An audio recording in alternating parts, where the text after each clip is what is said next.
grab a cold one, heat up those wings, and get ready to fire up your engines. It's Fanside on RaceCanada.world. With your hosts, Cam K and Graydon Bunn. Hello, everybody. Welcome back to Fanside on RaceCanada.world, presented by Remax Jack. We are so happy to welcome in from Pinty's Delicious Foods, and they are delicious, I must say. Tony Spiteri is on the show, one of the guys that brings Pinty's and NASCAR together for us for the NASCAR Pinty Series. Graydon, we are really excited about this one. We sure are. It's really great to have you here, Tony. Thanks for being with us tonight. Hey, no problem, guys. Thanks for the invitation. Honestly, it was so cool to get a response. So cool to get you on here. Let's talk first about this past season. You know, a little bit weird. The whole year kind of has been like this. Obviously, I would imagine your business, Pinty's, has been very, very busy. You've got a lot of people staying at home, a lot of people that are cooking more chicken at home. Let's talk about Pinty's themselves and the history kind of behind it. One of the things that was interesting for me to know, because we get to see the commercials every time we're watching NASCAR, is how long Pinty's has been around. So let's talk about that. Yeah, I mean, listen, the business got started in 1943, just at the tail end of World. Yeah, I know, tail end of World War II. It's the biggest and longest overnight success you've ever seen. How's that?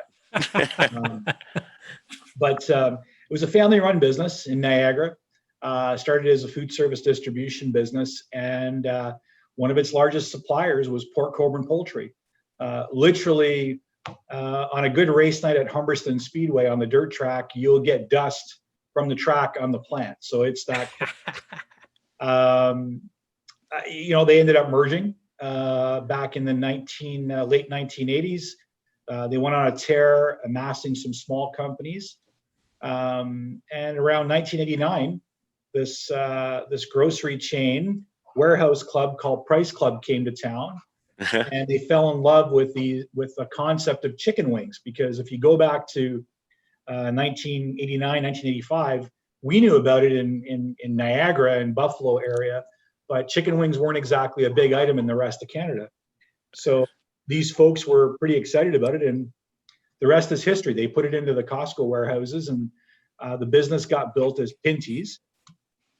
And then fast forward to 10 years ago, there was a few times myself and a couple of other partners tried to merge with the company and buy the company, and we all know each other through the industry and are good friends. And we put a deal together where I could go over and become the vice president of marketing and research and development. And the mandate was to brand the company. So the reason why you guys are giggling at me going, what do you mean 1943? We just found out. We were very happy as a company to be in the background, to supply all the big pizza chains and the private label people that you do business with when you go grocery shopping. But starting around 9 years ago, we got serious about coming out of the house, so to speak. And that's when the brand began to take place. So I know that helps you. Today we're part of Olymel. Olymel was a great competitor. But the cool part is there's always been a long-standing relationship on supply. And it was just a natural fit. I mean, the cool part is we had people in the last few years continuing to knock on our door to buy the company. And we really didn't feel good about it. But when the Olymel deal happened, we're not just good about it, we were proud about it, because the company could remain Canadian. It could remain headquartered here in Canada. So the key decisions on the business are made here. We've also gone from a staff of 380 people at Pinty's, and we're now part of 15,000 people across Canada. Absolutely remarkable. Yeah, it's a short story for us. So. Wow. Yeah. Graydon? Well, that business side of it fascinates me. I mean, in all facets of racing, and I mean, the presenting sponsor of the series is no different. And as you say, being taken in by a parent company that's also Canadian keeps it Canadian, which clearly, as you've said before we started recording, we've met sort of prior, and I impression of you very knowledgeable and savvy in this type of market, Tony. Pinty's has a real niche for or a knack for getting involved with niche sports. Like you're part, you always see you're supporting curling as well as the Pinty series and the Blue Jays and everything. Can you kind of talk about how your activation and how you get involved with that kind of stuff? Because that's you're beating the drum for the sports fans that don't always get talked about. I don't know if I can say it any better than what you just asked. I mean, I think it's really easy. It's the truth. I think it's except for that compliment about being savvy. I'm not that savvy right now, but really what it is it's investing where you can be heard and where the consumer is going to respond. I mean, curling is a great example. The world's best curlers come to Canada to play. Yes. The world's best. Yeah. So, and if you look at, Bay Street, the Fortune 500, I call it, in Bay Street, they ain't investing in it, right? It's a lot, I guess, sexier to advertise in the stick and ball stuff that everybody does, which is cool. Except I can tell you right now, we invest in a lot of sports. There are 2 sports in Canada where I can walk before COVID, obviously. I walked through an airport with something Pinty's on me, a spring jacket or something like that. And I can assure you somebody's going to stop me in the airport. And here's the difference between motorsport and curling fans, and maybe some of the other sporting fans. 99 times out of 100, they'll stop and thank me. And the odd part is I mean, I know I'm ugly as sin, but they'll recognize me in some cases and say, hey, thank you for doing that. And that's the difference between motorsports and sports like curling. These fans are so unappreciated, in my opinion, that they really go the extra mile to build our business. You guys are a perfect example. Like, I'm looking at the backdrop and there's Pinty's logos and there's questions about Bristol. You guys make a point. Motorsports fans make a point of supporting our business, which helps us support racing. So I don't know if I've answered your question, Greg. I think it answered it perfectly, honestly. So there you go. Yeah, I couldn't agree more. Like, it's nice to see a brand like that, especially being Canadian, that does kind of speak up for the sports that don't get spoken about enough, or that the fans can say, oh yeah, that's a product I want to get behind because they stand behind my sport. So it's a great a symbiosis, I guess you'd call it. Yeah, no, for sure. Now, that doesn't mean we don't leverage. I mean, geez, I just got some packaging. I don't know if you guys can see it. Oh wow! All righty. Yeah, this is a world launch. No one has seen this yet, so I want to. You guys wanted to talk to Tony, so I'm going to give you something. So this is a co-promotion that's launching right now with Budweiser and Pinty's. Awesome. Okay? All right. So this is right up my alley, Tony. I'm not going to lie to you. I'll tell you, as soon as I'm done with you guys, it'll be up my alley too. But, so if you look at that, I don't know if you can see that. Yeah. Yes. So both Budweiser and us have a relationship with the NFL.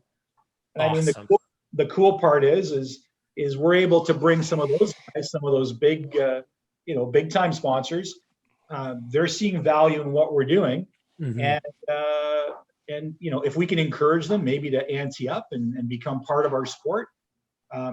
It's upsetting to have to explain to people in Canada, and I use that term loosely, but when you have to explain to an advertiser that you do realize Budweiser was on a couple of legend cars, right? Like Kevin Harvick and Dale Earnhardt Jr. and yes, I think it was Casey Kane before that, but I could be wrong. Did Casey Kane have Budweiser at one point? Yes, he did. Yeah. He did, right? Yeah. So when you have to explain to them that the most popular driver in NASCAR had Budweiser as a sponsor, yet in Canada you don't see Budweiser on a car, like it defies logic, right? So hopefully with some of the stuff we're doing, we can bring some of those folks to the table to say, I know, Cam, you you do some amazing work just showcasing brands on cars and stuff. And I mean, hey, wake up. Pinty's was able to build a brand on sports that no one wants to invest in. So, I mean, that's it. Listen, is there anything better than beer, wings, and racing? I mean, it's a perfect combination. It sounds even better doing some sort of a contest and a sweepstakes with it too. So, I love that. Packaging looks great too. It does. you know what? I think they did. Thanks for sharing that with us, by the way, too. Yeah, that I'll tell you right now. You heard it here first, folks. Yeah, you did. You hear it, Rick? The commercials haven't even broke yet. So in Ontario, my God, that's awesome. In Ontario and the rest of Canada, it'll be a Pinty's coupon. There's 300,000 cases across Canada, and then in the Quebec marketplace, if you can believe it, in the Quebec marketplace, we're actually leveraging our Flamingo brand, which is basically a Quebec stalwart, right? You know, two great brands.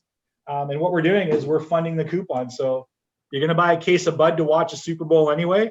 Yeah. You're going to get, you know, a coupon for $5. So courtesy of Budweiser and us. And I think that's the kind of stuff you can do where, okay, we're both partners in the NFL. Yep. Now the quid pro quo is let's get some of these guys out to a racetrack. Well, the one thing that Canadians love is beer. So I guess we can't really say that it won't work. I mean, beer, donuts, and wings. I'm with beer, you. donuts, and wings. As I said, when you talked about those cars, creating those cars, a lot of it is it's brands that, listen, everybody eats, everybody drinks, everybody loves racing, right? So put them all together, and you've got a great combination. Yeah. You know, pretty savvy stuff, sir. Yeah, very, very much so. So it's very, very interesting that we talked about kind of branching out into other sports. And that's one thing that I absolutely love is that I know I can look forward to the Pinty's commercials while I'm watching racing on TSN. I think I've got them memorized now. I think I actually put them out on tweets and stuff.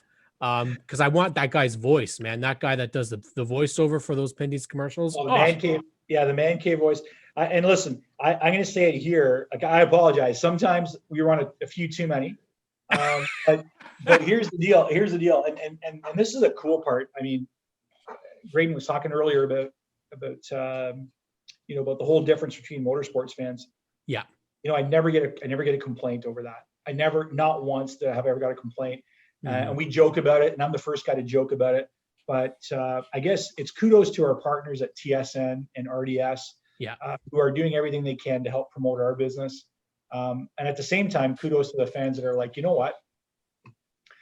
It's important because if they're not on there, then we don't get the broadcasts. I mean, yes, absolutely. You know, we're working a whole bunch of stuff right now. You know, we've got opinions on the truck series, and we've been working really, really hard to mobilize an effort around that. Obviously, with the Bristol race going on dirt, you might have noticed there was a little announcement about who's got the naming rights to the dirt race. Yes. Yeah, that would be really cool to have on TV in Canada. I think there's probably a few folks that would like to see that. Absolutely. So we're working that hard. That's why the commercials are there, right? So I can't promise anything, but we're working it. Well, one of the things I think we talked actually with the 2020 Fan Cave champion a couple weeks ago, Jason Hathaway was on our show.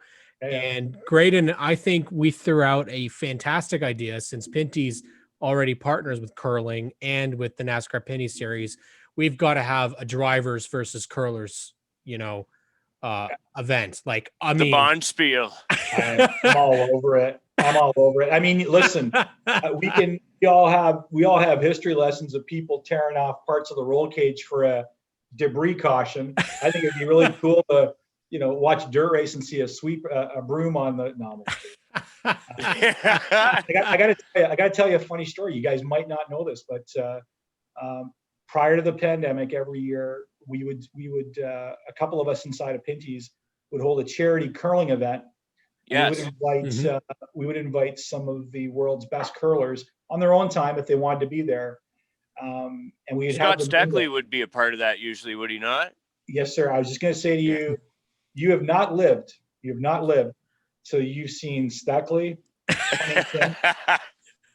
I'm trying to think. Ranger came up the one year. Yeah. some of the officials. Yeah. But I mean, you have not lived till you've watched the world's best curlers, in the hack, working with a couple of guys that, are world-class race car drivers. And I got to tell you, one of the first things out of the curlers mouth, and I'm talking people like Brad Jacobs and Rachel Holman and the like. I'm talking, Olympic champions, A-listers. Saying, hey, look at whenever you can, we'd love to come out to a racetrack. So yes, that's a reality. That's a real thing. The other thing a lot of folks don't know, and I hope I'm not slamming the NFL or the NHL. We have great relationships with them. You would be shocked how many current NHL players and NFL players, which we have examples. Terry Bradshaw is a good example. Are like maniacal race fans that will look for any excuse to be out. We had a great event in Ottawa a couple of years ago where Craig Anderson, the goaltender. I don't know if you guys know this, but like he's a ridiculous race fan. Oh yeah, just like absolutely insane. Great goaltender, awesome. Insane, but like absolute race fan. And we had Larry Jackson go up. This is a true story. It's probably not public, but I'm going to tell it to you anyway. They challenged themselves they challenged each other to a race, and so we couldn't figure out how to do this. So just before the game, we brought 2 high-end remote control cars out, and we set up a course at the stadium. This is about 2 hours before a game, and Anderson raced. Anderson raced Action Jackson, and there was a technical difficulty with Jackson's car. That's the story we're going to stick to. Goaltender beat up on one of our own. So, oh man, it didn't. Timing hasn't worked out, but we still have to honor a promise. I told Craig he can drop the rag at one of our races. Absolutely, yeah. Yeah, he's. You'll be surprised. You would be absolutely surprised how many folks. Well, I think we've seen. I think Brian Campbell in the past dropped the green flag. I want to say it maybe Delaware a couple years ago. I think we've seen Toronto Maple Leafs players. We had Johnny Bauer at CTMP there a few years ago. Remember that? Yeah. Remember that? He was in great shape at the time. God bless his soul. Sure was, I'm trying to think of that St. Louis Blue too. Real nice guy at the Grand Prix of Toronto. Is it Horton? Big beard. Real big beard on him. Was it Thornton? But Thornton? Because we know that Joe Thornton's coming to the Toronto Maple Leafs. Good friends with DJ Kennington. Yeah, Mr. Kennington's pretty excited. I had to ask about DJ. I said, we need to get a Jumbo Joe Motorsports. I mean, that just fits. And now we're talking Craig Anderson. I mean, we've seen NHL players like Marc-Andre Bergeron and Patrice Brisebois. They have helped bring cars in. So I think, again, it's all about, you said, like building that partnership. And if you got people interested, Well, I think in the background there, I saw someone with a Cole Pern. Was there a Cole Pern sign? Great. Yes. Behind you too, right? All right. Yep. Well, Cole is a great story. Well, is that him with the trophy right there? Yeah, with the monster. When they him and Martin came to the Bass Pro at Vaughan Mills there, we battled a massive snowstorm to get down there. There were people wrecking Talladega style on the 400 South, and we made it down there, and that was super cool to meet a Cup champion that has cast car roots. I mean, that's it for me. That's super cool. One of the nicest guys you ever want to meet. Well, right after that little Talladega experience you had, that trophy and his driver ended up at a Leaf game with a few folks, and it's kind of when you find out it also goes the other way, where you got Truex and Pern, who are just as ridiculous when it comes to hockey as we are to racing. So that was a pretty good evening. That was one for the history books, kind of, sort of. Well, to your point, like as you were saying, Tony, with the other sports, the kind of the neat thing that Pinty sort of unites, it sort of bridges the gap between curling and racing and the CFL and the Senators that you guys support. It's kind of neat to sort of have the cross promotion when you can, where it's bringing the personalities from the sports into the other forums to sort of help promote their product, as well as show that they're fans of ours too. Yep. Well, the cool thing about what you're saying, Graydon, which I preach all the time, is a lot of these sports properties look at themselves like they're competitive. Mm-hmm. And in my opinion, again, my simple guy opinion, they'd be far better served to realize they're not competitors, that they're actually accretive to each other. And yes, I can only speak of experience. I don't look at a spend on NASCAR as competitive with a spend on NFL. I look at it like, how am I augmenting it? mm-hmm. So I wish more folks would think that way, I think. But that's just me. I definitely want to know a little bit more about kind of your history with racing, Tony. Let's start from kind of the beginning. What was your introduction to racing? Was it through business, or was it through, for fun? Did you start off racing, or who was it that you started watching right away? Wow. Probably gonna date myself, but I grew up in a real small town in Niagara, and my dad operated the family farm, although we didn't live on the farm. So you learned early, because most of our equipment was really, really hand-me-down stuff. You learned early how to spin a wrench. Otherwise, you dealt with the wrath of a dad who worked very hard at a plant all day and expected things to be ready when he came home so that we could do the farming. So you learned early that if something needed to be done, you did it. And I guess you end up with a natural appreciation for things that go boom, I guess, is the right way to say it. Yeah. And I think I mentioned Humberston before. That track was probably, 5-6 miles away from my home. 2 doors down from where I lived, it was a real nice guy that had a 37 Chevy Coupe with a straight 6 in it. It was a limited sportsman car, traditional, leaf springs all the way around. And the real big improvement was coil springs up in front. And wow, the next year we ended up with a quick change rear end. Look at us, we're superstars. And as long as I could scrape up enough money as a kid to join them on the weekend, I had a ride to the racetrack as long as I could wash the car and between the heat race and the feature and all that kind of stuff. So that was my indoctrination, I guess. Plus, God bless Dad's soul. We didn't have a lot of money and stuff like that, but he was a real big David Pearson fan. He loved the Fords. So I guess, one of the most, when I think about my dad today, probably one of the times where I saw him the happiest and kind of the calmest, because he wasn't home a lot, was, watching the 76 Daytona. And, Pearson comes across the line because he's got his foot on the clutch. Not that my dad didn't like Petty, but who's a superhuman being. He's a great guy. Yeah. But Dad was just like, there you go, man. That's a Ford. That's Pearson. Well, 4 weeks later, we ended up with a Montego in the driveway, and and I still have the car. Let's put it that way. So, oh man, that's so cool. Yeah, it ain't in great shape, but I just kind of stare at it, and it reminds me of a different time. So I think that's, I don't know, crazy story, but I think that's how you get involved. And the next thing you know, you're wanting to go faster. So yeah. Did you have involvement with the previous, I guess, series known as NASCAR in Ontario? Not in Ontario, Cam. Okay. It's a crazy story.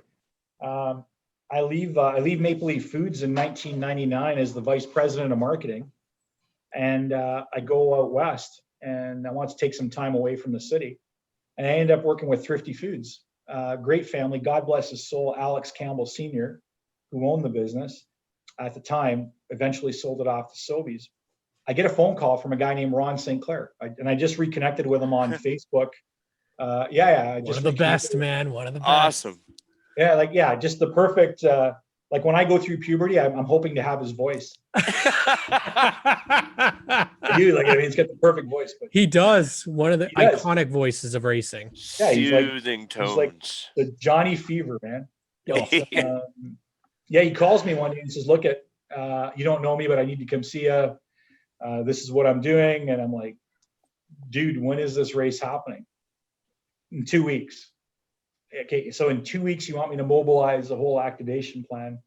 Anyway, yeah, in 2 weeks, we mobilized an activation plan and we got it done. We made an investment, and it was this ragtag group of CASCAR, like East and West and Carl Haar and all these, like, so you had guys pulling in, like it was the craziest thing, because you had guys pulling in with like 53-foot trailers and stackers, and they were racing guys with mid-70s motorhomes and open trailers that were swapping cylinder heads at the track the morning of the, like, it was all walks of life.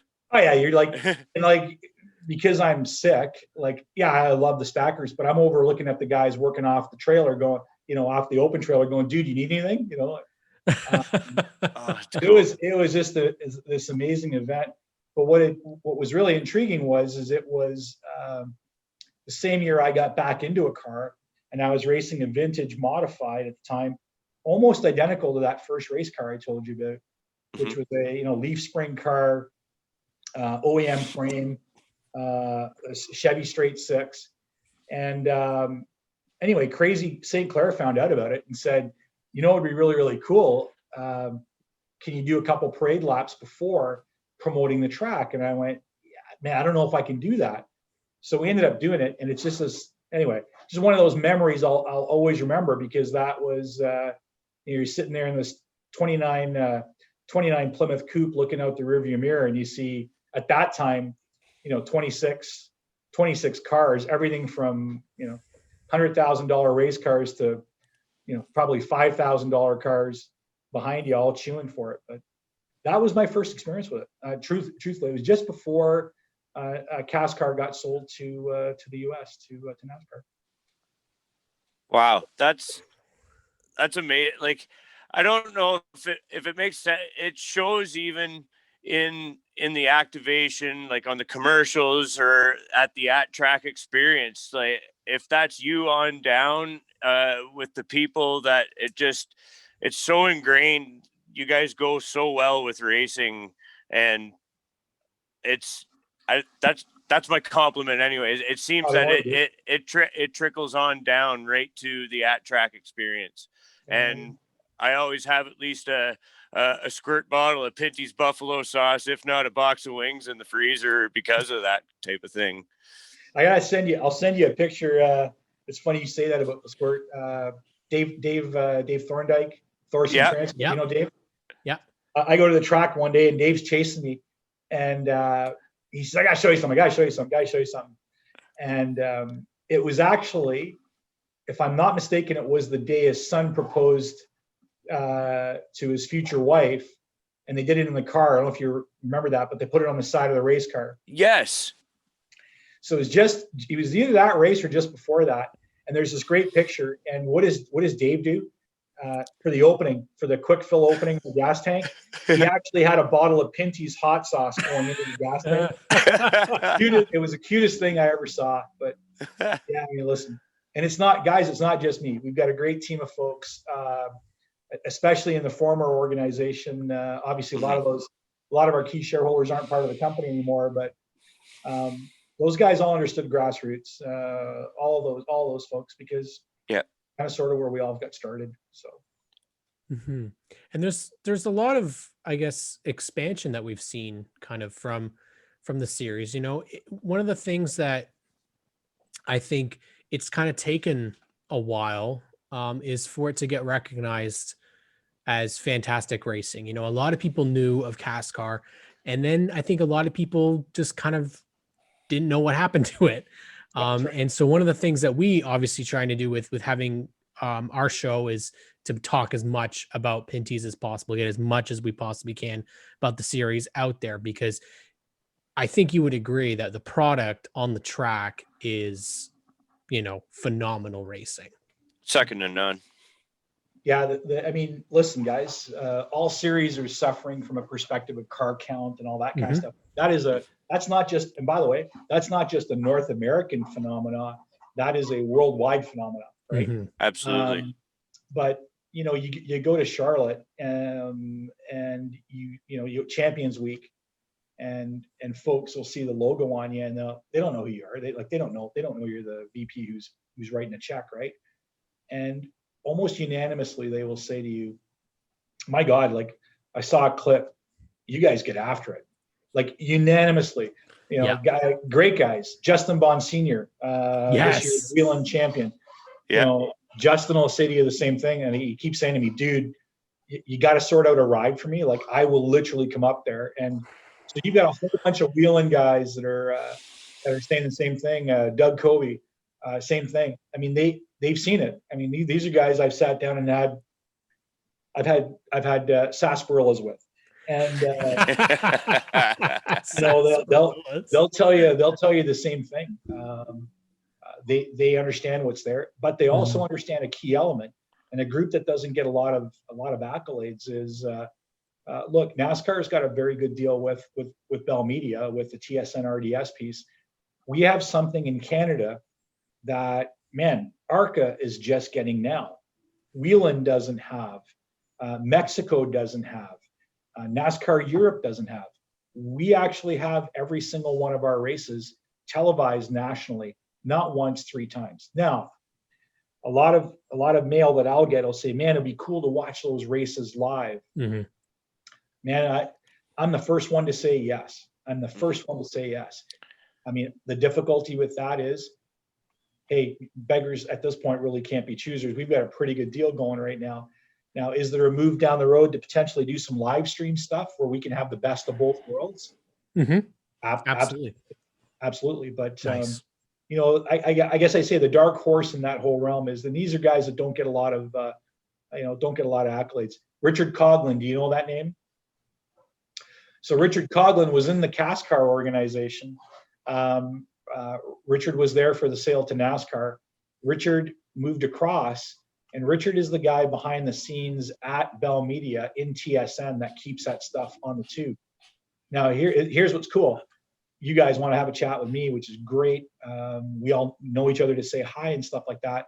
But there's a name a lot of Canadians don't know because he's just that kind of guy. He's very quiet, very, very humble. But I'll tell you right now, without that guy sticking it through, I don't think you're going to see a lot of NASCAR Pinty series stuff on television. So he's behind the scenes making it happen. So mark that name down. Well, thank you for bringing his name to our attention then, because that's something that I'm grateful for. That's great. Yeah. I'm telling you, nobody works harder at keeping that brand on TV than he does. And it's a name that unfortunately we only hear when they cut the race early or they have a glitch or something. Then we're going to hear his name. But for sure, yeah. Well, that's what we want. We want to have the names where we're trying to bring, the unsung heroes of the series, along with, the drivers and media members, to the forefront, because again, we just feel so blessed to have such a fantastic racing series, and any interest that we can bring into it, for hopefully trying to continue to build for the future, and, cool. It's it's not just that, you guys took over from a series that had like you had mentioned previously with the Bunsons, that they had a pretty well established Canadian sponsor. You guys have come in, and can you kind of explain what it was like for you guys? Did you guys feel you were taking a risk, because you were taking on kind of a series that wasn't the Cup series, and it seems like, in a lot of racing terms, you don't hear a lot of the lower tier, as they call them, divisions, getting a big sponsor like this. So did you guys feel like you were taking a risk, or did you guys feel pretty confident in the move? Man, you're asking a deep question. Listen, Cam, there's always a risk, right? There's always a risk. But I remember distinctly, a chap that is is still in motorsports, not directly on the NASCAR side, but George Silberman, who was an executive. Yes. And George said to me, you know, this is why we're excited about this. It's not about the check.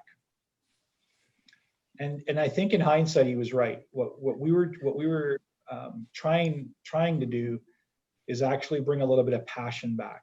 I mean, there is no question that motor oil, gasoline, tire manufacturers, filters, there's no question that stuff has a place in racing. Absolutely. There's no question all about it. A lot of those things really don't mean a lot to new fans. Yes. You know, we're staring down the barrel at a generation that's probably never going to know what it's like to fill a gas tank up. Like we're staring down the barrel at electric vehicles and yes. So what George saw was that we were bringing a category to the table that is probably going to be there as long as racing is, plus like food is, right? But what he saw that we were genuinely interested in not just the business piece, but we were interested in the humanity of the racing piece, that there were real people here. There were DJs, there were LP Dumoulins, there were two brothers, right? There was a Caden Lapsevich that was, you know, trying to get enough money to get to the next race. There was all that stuff was there.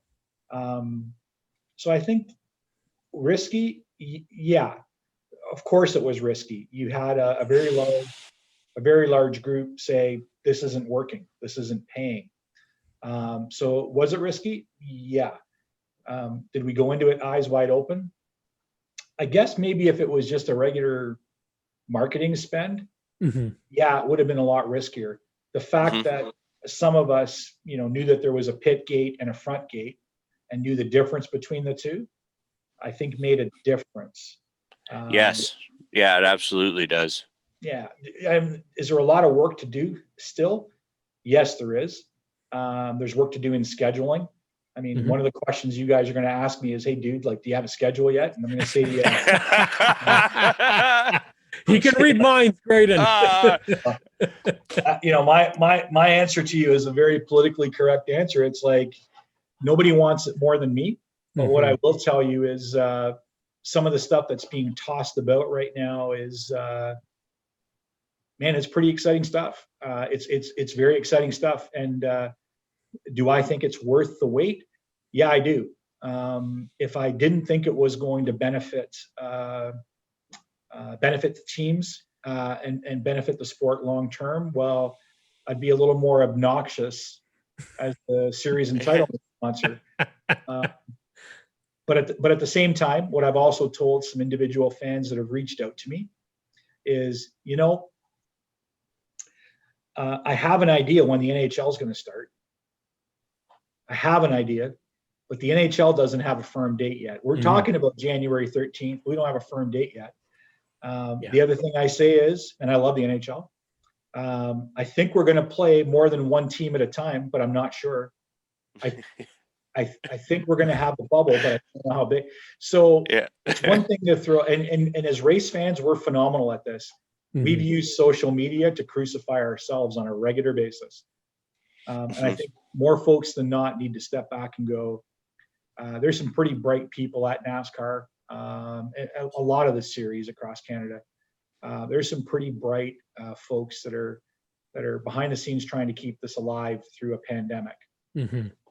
Like I gotta tell you guys, sitting at my house in April of this year, talking to Richard Coughlin and Chad Siegler, NASCAR International's vice president, and I didn't know whether we were going to live or die. Like, I mean, you got to think back at April, right? And there was all kinds of crazy stories, and the call was about how do we effectively cancel the season, and at what point do we cancel the season? And one of my business mentors gave me a real good quote, boys. I'll share it with you. And he used to say to me, Anthony, never waste a good crisis. Never waste a good crisis. And I got to tell you, in my 20s, I had no idea what he was talking about, but I nodded my head up and down. I got to tell you, the start of this pandemic, it was never waste a good crisis. And none of us love what's going on today. None of us are, our hearts are broken for what we're losing here in Canada as our fellow citizens. But I got to tell you, we used that quote amongst the three of us, and that little nucleus meeting was the start to, okay, to hell with it. If we can just do this for television audiences, why don't we think about doing it, as long as we can keep everybody safe? And I got to tell you, TSN and NASCAR went to town, and they came back and said, you know what? We think we might be able to do something. So we put our money where our mouth is. I think the easiest thing in the world would have been to shut it down. But how would that have helped people like Kubota? How would that have helped people like Chaco, like Castrol? So Cam, I'm coming back and I'm saying, was it risky when we took the sponsorship? Yeah, it was, but I was comfortable. I've got to tell you, I was more nervous about this year than I was about taking the series over, because there was so many unknowns.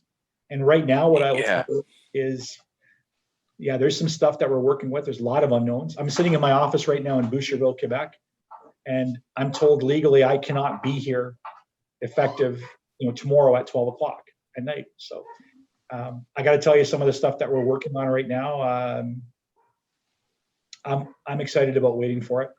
So sorry for my verbose answer. No, that's excellent. And I definitely think that what you had said is, I think we all hold very true to that. And that quote is so remarkable, because I think Graydon and I kind of are of the same belief too, in that, as horrible as the situation has been, it has also there's been a lot of good for it. There's been a lot of people that have been able to spend more time at home with their kids, not working so hard. And I think for the both of us, this whole podcast would never have happened if this didn't happen, because I was working all the time, craziness. And it just so happened that we had the time to do it. Obviously, we all want to be at the racetrack. I mean, we're craving being at the racetrack, especially because this is kind of taken off, and we really want to do promotion from the track and show people how amazing our series is, and eventually get people from all over to come see the races. Because, the one thing about social media is it spreads news, and it spreads it really quickly. And people, when they see something they want to go see, they're going to go. That's it. I love that whole kind of premise. And, I think Graydon would definitely, I think Dave, you're probably on board with that too, right? Yeah, I'll spin this into a question, but I'll say it as a person with fairly limited, but some pretty harsh real world experience. I'm a product of a failed business from the last recession in 2008. Yep. And there's, when you say that quote, there is that the world is it's a working, living, breathing economy, and there's money to be made and markets to be seized in all climates. And that's just the way the world works. If a business can grow and prosper in a time like this, who can stand in the way of that? So, and I know as a fan, I was kind of sweating that we might not see a season. And as you alluded to, that it could have been just as easy for Pinty's and the NASCAR, Sherry and her group, to say, we better just fold up the tent and go home. But for you guys to come together and devise a sort of a plan and make this Fan Cave Challenge, and to put on some pretty entertaining racing. I mean, you had to kind of adapt to a schedule that keep it close to home. Obviously, you're only going to have certain players being able to play just due to the restrictions of coming from far and wide. But you guys all tucked together or pulled together and pulled in the same direction and did a great job with that. There's obviously, I've said this to a few people on our show, 2019 finished with such a huge high with like an amazing points battle, just a really great season. And then What a finish. yeah, like right down to the very last lap. And then just the way the world works, you have the rug pulled out from under you by a pandemic, like unprecedented circumstances. When you guys put the 2020 Fan Cave Challenge together, how quick did that happen? Like, you guys had to kind of get on the same page sort of quickly, and that must have been a bit of a thrash, right? Well, here's what I'm going to do. That was long-winded. I'm sorry, but I just, no, listen. That's how I relate to you guys. Like, I'm a product of a failed business, and there's money to be made everywhere, and I understand it a lot better because of that. So my hat's off to you guys for making lemonades or lemonade out of lemons. Listen, you're first class, and I love your preach about always reinventing yourself. And never be ashamed of the length, because I am the king of TikTok. You got to adapt and diversify when your back's against the wall, especially, right? You got a Pontiac, and that's typically the time that you're best at doing it, because you have no other option. Here's what I would say to you. You want great content on this? You want something for your listener base and your fans to hear? Man, I would make an invitation. And I would be willing to be here again. But what I would say to you is, what would be really fun is inviting Chad Siegler and inviting Richard Coughlin.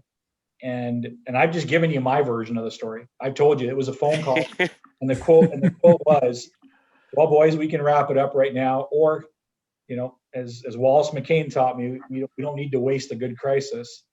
And I got to tell you, they'll tell you the same story. And there were some frayed nerves. It came together very quickly. Teams saw the merit in it. And one of the things that's important, like, let's talk about the business end for a minute, Graydon. Yep. Do I love seeing people at the racetrack? 100%. Do I like shaking hands with them? Absolutely. Do I love picking somebody out of a crowd saying, "Hey, what are you doing here? What do you do? Great. Do me a favor. Can you go up there and drop the green flag for me?" And like, that never gets old. That never gets old doing that. For sure. Right? Never gets old. But I got to tell you, going to the teams and saying, "Look, this is not a perfect situation, but you do realize that via television, we're going to be able to offer your sponsors 99% of the audience." Because you got to remember, a television audience, every broadcast is about 112, 113,000 people. It gets broadcasted 3 times. That's 330, 340,000 people. That's one broadcast. You can take the whole of the season, right? Yeah. You can take the whole of the season, and if you can come up with 1/3 of it for the whole season, I'll hug you after COVID. But I'll hug you. And it's getting people over that mindset that no one loves to smell the fuel and the rubber, and all of us love that. But for the teams, the reason this was important, and some of them took a little longer to understand it, it was important because they could look their sponsors in the eye and say, "I'm going to give you 99% of the audience." Yeah. I'm just not going to be able to do the activations the way I used to. But by the way, neither is the NFL, neither is the NHL, neither are God dang it, the Toronto Blue Jays had to play in Buffalo, New York. Yeah. That's right. Yeah. I mean, Raptors in Tampa. Yeah. So at the end of the day, I think our little series was the series that could, and it was so good. I mean, oh my God. The 3 event, 6 race little mini schedule. First race. Yeah. I mean, it also the Saskatoon races showed like the doubleheader principle works kind of well. And this schedule showed that it made for a pretty entertaining race. You couldn't. Hathaway had it figured out pretty good, but it wasn't for lack of drama throughout. But it was just the fans needed something to watch, and it was great that we were able to get something. As you say, I mean, no one hates it worse than us to not be able to have our campsite set up at CTMP or Jacasa or whatever. And I sure as hell hope that we get to next year. But I mean, for sitting around home as much as we did this year, it was great to watch the Pinty series for some of the year. From your lips to God's ears, and the gospel truth, Graydon, the gospel truth. I got to Jacasa. Nice. Yeah, actually, it was really cool. Cam was talking about being able to spend some time at home. I have 54 International that I've been trying to put together for about 3 years. It's been sitting at my shop, and guess what? I had enough time to do it. And, what a great drive that was for it's about an hour to Jacasa from my place. And I shouldn't admit this, but yeah, you know what? I just rolled the windows down and had a nice cigar and drove like an old man to the racetrack doing about 40 miles an hour. And, well, they're not made for speed, that's for sure. Well, neither am I. If you take a little, most of the guys I race with will agree to that. But at the end of the day, that was the only race I got to, and fans will look at me and say, "Wow, you're lucky you got to get to one." I got to tell you, as a series sponsor, that's how strict we were inside the series. That if you needed to be there, you were there. And I mean, kudos to NASCAR in the U.S. You get to one of the U.S. tracks, guys, it looks like a bit of a, one of those S shows, I guess, because you see so many people in the stands. But man, you got to remember those tracks were built for 80 or 90,000 people. Yeah. And they're showing you 20,000 people in the stands, and the amount of security that went into the race. A testament to that, and I don't want to jinx it, but a testament to that. How many positive cases did we go through? Despite, you guys know what it takes to put off a cup race, right? Yeah. Now, little known fact, another little known fact for you guys. Nice. Little known fact: NASCAR Pinty Series is the second most watched series in Canada, right? So the NASCAR Cup Series is number one, and as of the last 2 years, the NASCAR Pinty Series has eclipsed the Xfinity Series. Wow. Is that a fact? Wow. Holy crap. In terms of television viewership.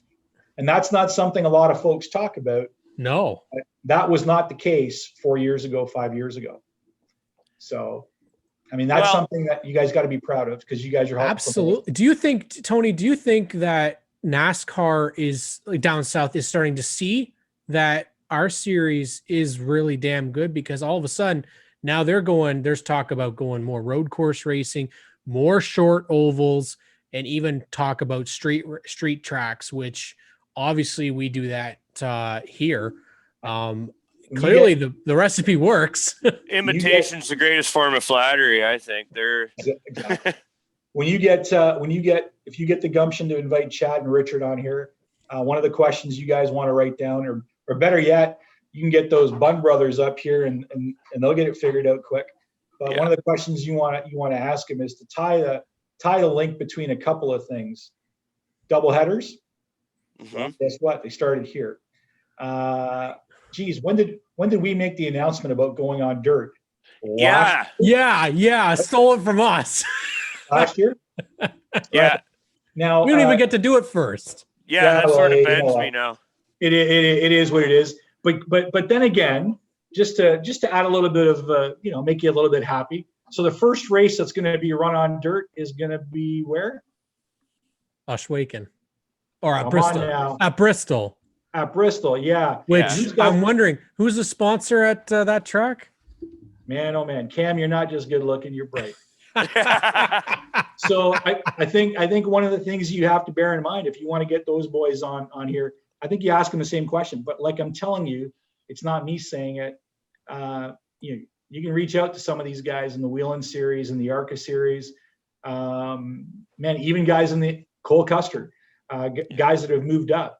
When Cole came down here and ran trucks at CTMP, he was like, dude, these guys go after it. Yeah, they go after it. I mean, put it this way, if you're racing in Canada today at this level and you're still in it, I'll tell you, you got to be one hell of a team and one hell of a driver. You mentioned Hathaway. Let's talk about Whitey. Let's talk about Kevin Lacroix. Let's talk about Ranger. Let's talk. I mean, these are maybe not household names, Mhm. But these guys, you put them in the right equipment, they could be in any series making it happen. So Yeah, I think Graydon. I mean, we've talked about this. I don't know how many times we've had these conversations. Like, the Cup guys and these young Xfinity and truck guys that came up and participated in a Pinty's race before the truck race, they didn't win. Our guys won, and our guys, did pretty well on most of those head to heads. But I know back in the day, NASCAR used to have a Canada Day shootout at Jukasa. They used to have guys from Winston Cup come up and race against the NASCAR's best. I'm hoping that that's something that eventually we're going to get a chance to do.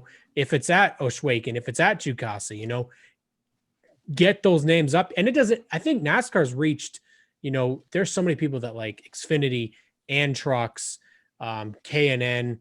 There's so many names that you could kind of be interested in, not just with that, but also with their dirt race, right? Because, Rico Abreu is a name that we threw out there, been in NASCAR, huge fan base, huge dirt face, so there's huge options. Raphael Lessard went cold in a car, went up to Chaudier. We have a plant about 5 kilometers up the road in Valley Junction, Quebec.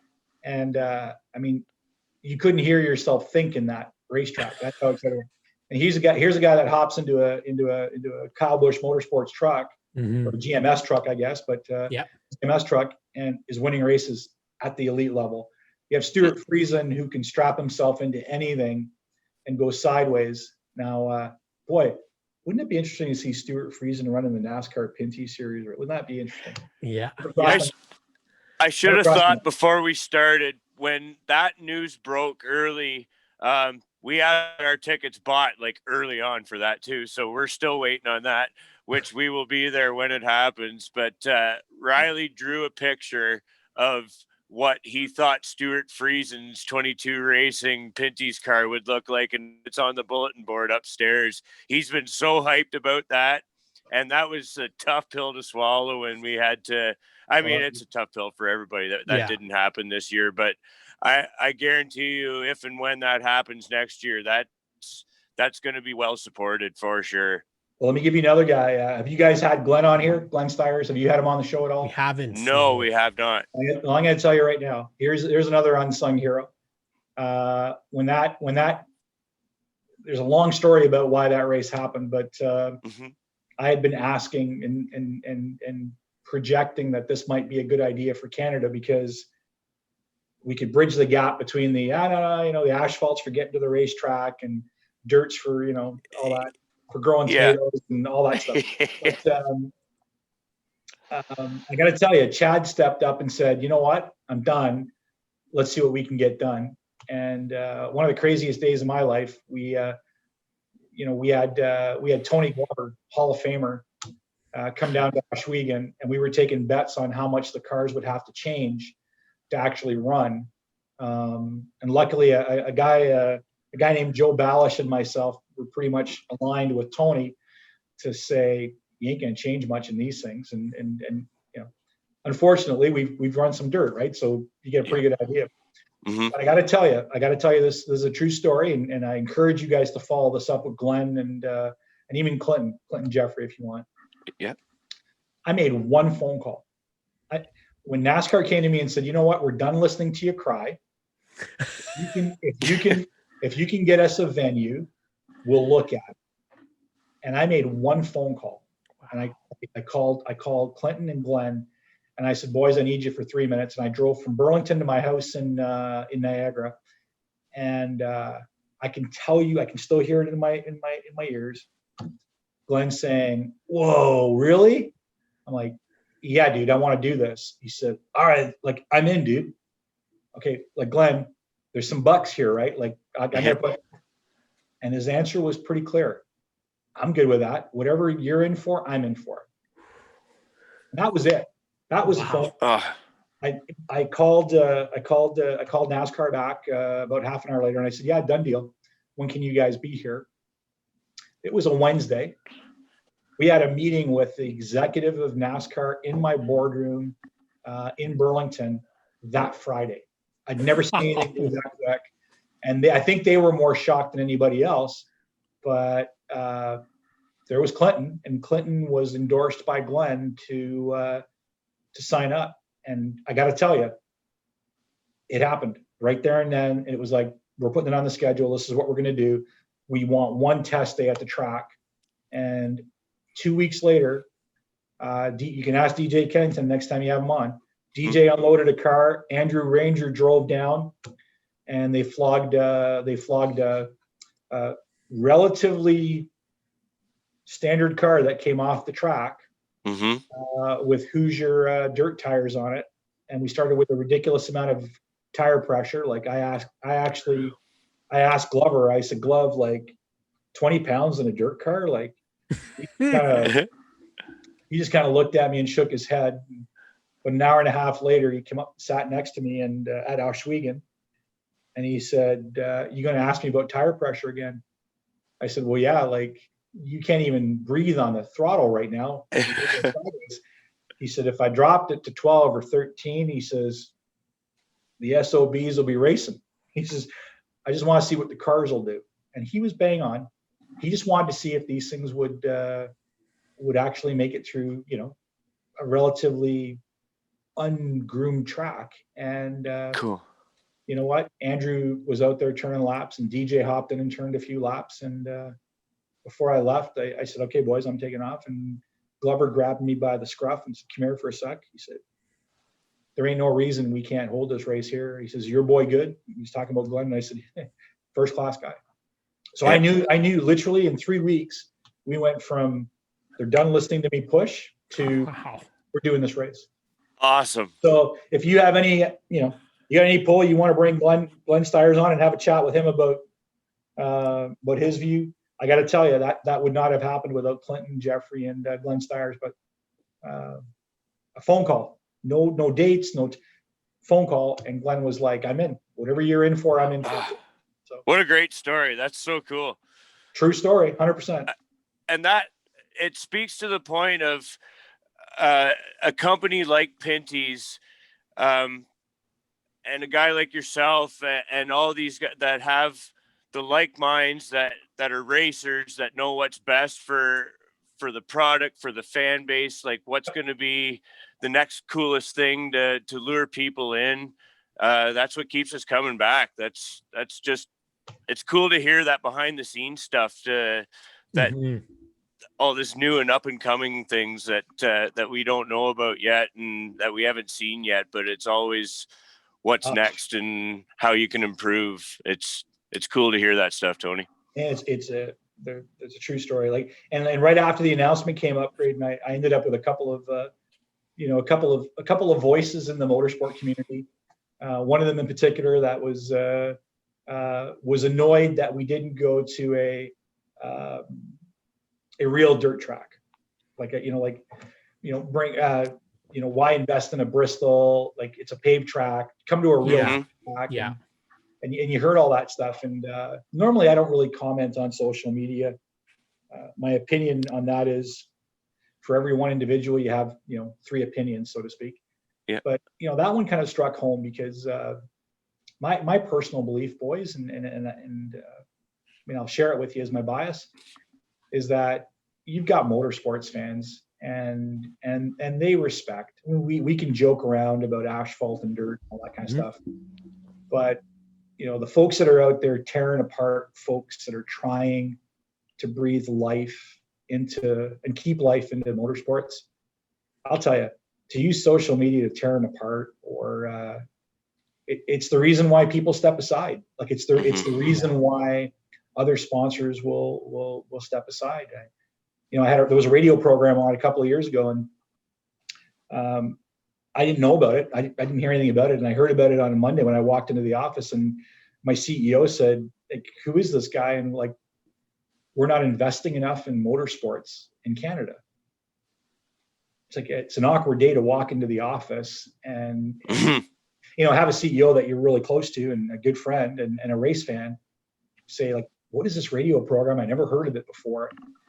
And you think about it. And at first I was like, God, just relax. It's just it's one of those radio programs where we're not buying any advertising, so they're going to slag the series or slag the sponsor. But the problem with it is, guys, is even if that is your opinion and you're part of the sports community, you need to understand that there are large brands that will look at that and say, we don't want to invest. Yeah. We don't want to invest in it because there's too many zealots, right? Like, when was the last time you heard somebody, squash an NHL sponsor? You don't hear it. But that's because there are not a lot of NHL sponsors that have the associative brand Pinty's does, right? Yes. I gotta tell you, would have been a really awkward day if it was a different marketing person and potentially a different CEO, hearing that they weren't doing enough in the series. In a contract negotiation year, they might have made the decision to pull the plug because they don't want the bad press. So that's social media, it's such, for our reasons, it can be a great place, but I mean, you see how the volatility of things, and like you say, it's true, like the old adage for like a traditional business, like bad news travels faster than good news. And when you have those, the naysayers and the haters just cutting it down and beating it, like, of course it's going to scare people off. That's it.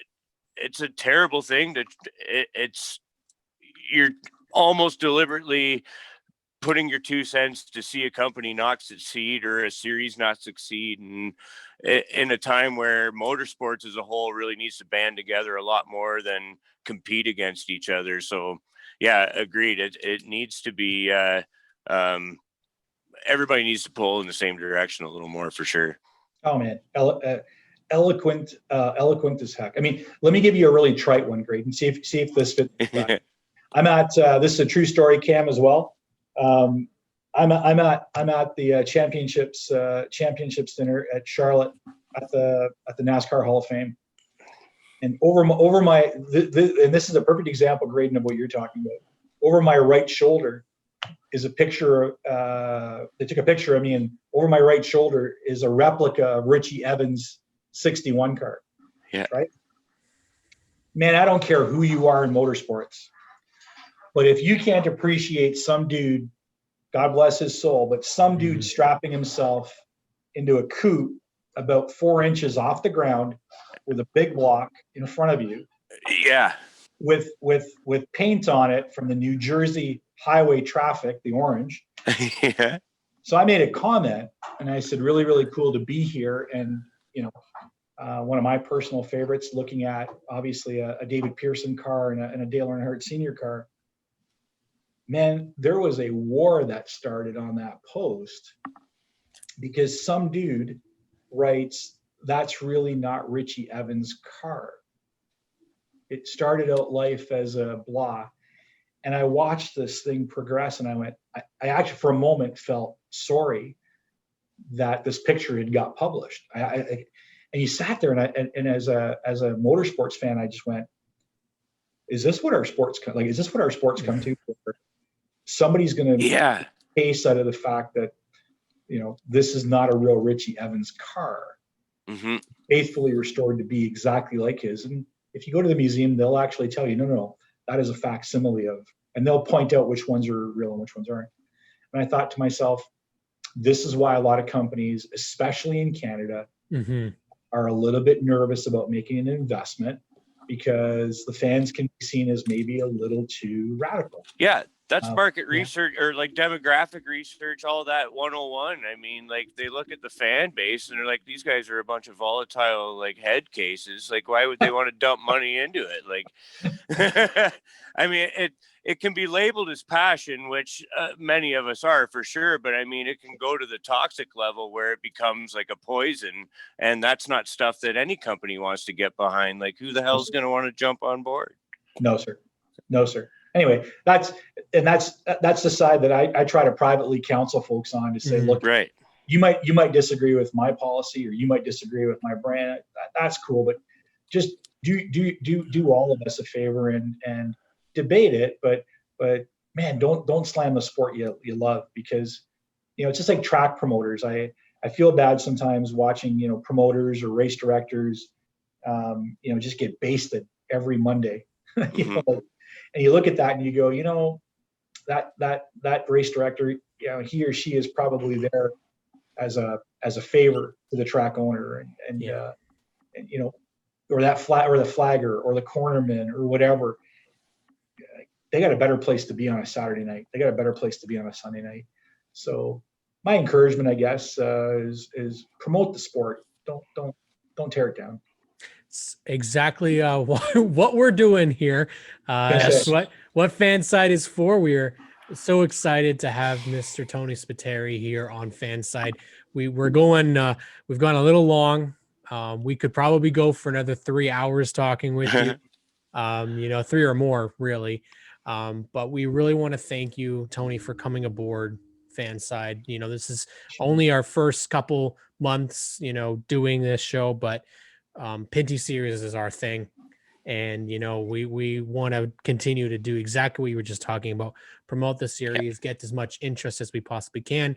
We have even more guests coming up in the new year that we're really excited about. And we're going to continue to scream the praises of our Canadian series and hopefully be able to all reunite next year at the racetrack. So thank you, Tony, for coming on. Hey man, I appreciate it. I love what I see, but I do have a little offer for you, and it's something that you guys might want to think about. But if the dear Lord wants to bless us with some racing time next year, and we're able to set up an activation area, I'd like to offer you guys to come down, especially with the junior crew.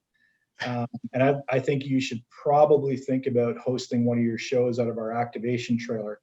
I think the backdrop of chicken wings at a racetrack, and I think that works for us.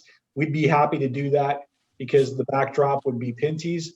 But I think the cool part is it'll allow you guys to maybe reach an audience that doesn't know you exist right now. So that's going to be an open offer. And what we'll do is this pandemic, God willing, sorts itself out, we should iron out the details, pick out which race it's going to be, where we're going to activate, and have you guys do an on remote with us. We'll handle. Are you kidding?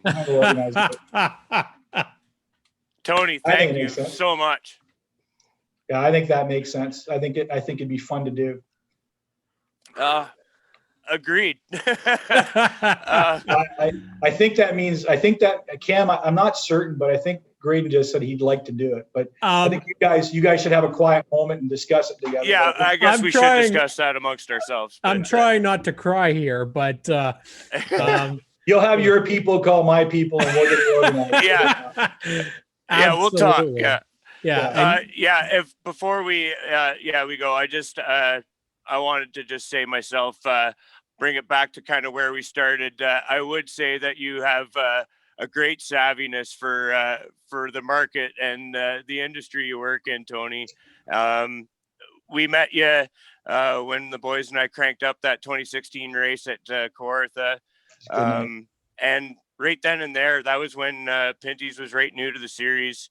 And since then, the activation that you speak about and just the racing spirit that you guys have, it transcends and it shows in the sport. And thank you very much for that and for coming on with us and talking with the boys and Cam and I tonight.